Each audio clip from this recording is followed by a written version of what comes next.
milhões de anos, nesta savana, havia uma vasta floresta, um pântano, um palco único, arborizado, no qual o grande drama da evolução humana começou. Mais de meio século depois de Charles Darwin ter publicado As Origens das Espécies, o mundo científico foi presenteado com uma descoberta inquietante. Seu autor, um jovem australiano, professor de anatomia, que trabalhava na África do Sul. Em 1925, o professor Raymond Dart anunciou a sua descoberta. Um pequeno crânio que poderia mudar para sempre as crenças do homem sobre sua origem. Raymond Dart diz que esperava que isso causasse problemas porque tinha relação com a história da Terra e com o aparecimento do homem. Tinha relação com o homem ereto e sua evolução até aí. Era o tipo de coisa que questionava seus antepassados sobre o que tinham de fazer para se tornar homens.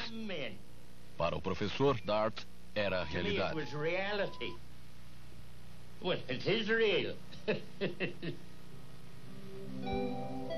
Raymond Dart tinha, na verdade, descoberto alguma coisa. Mas o quê? O crânio havia sido encontrado em uma mina de calcário em Taung e foi enviado para Dart em um engradado. Uma retirada de calcário anterior destruiu valorosas evidências que poderiam ter auxiliado o professor Dart. Mas ele insiste que o bebê de Taung representa uma nova espécie em cérebro pequeno, um elo entre macaco e o homem moderno. A elite científica sabe que pesquisamos criaturas de grande cérebro, e o que Dart tinha nas mãos era um macaco. O professor diz que o crânio tem pelo menos 1 milhão de anos. Disseram que era impossível. Dart procurava provar que o homem se originou na África.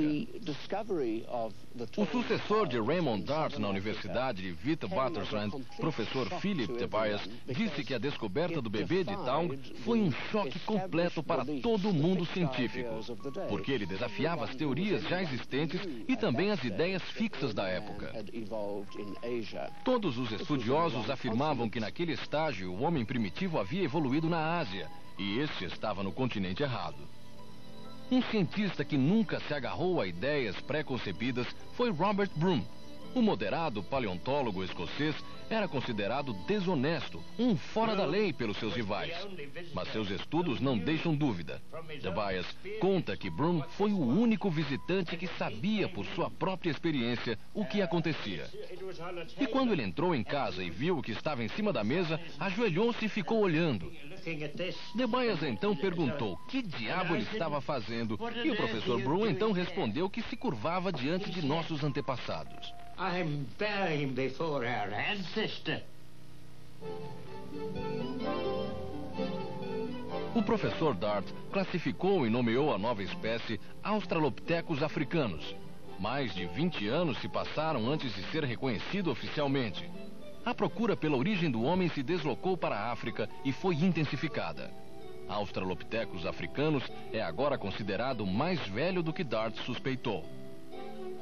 Novos hominídeos têm sido descobertos, entre eles o Australopithecus robustus e Boidei, duas espécies de ramos laterais que desapareceram. E o Homo habilis, o primeiro homem verdadeiro e inteligente o bastante para fabricar ferramentas de pedra.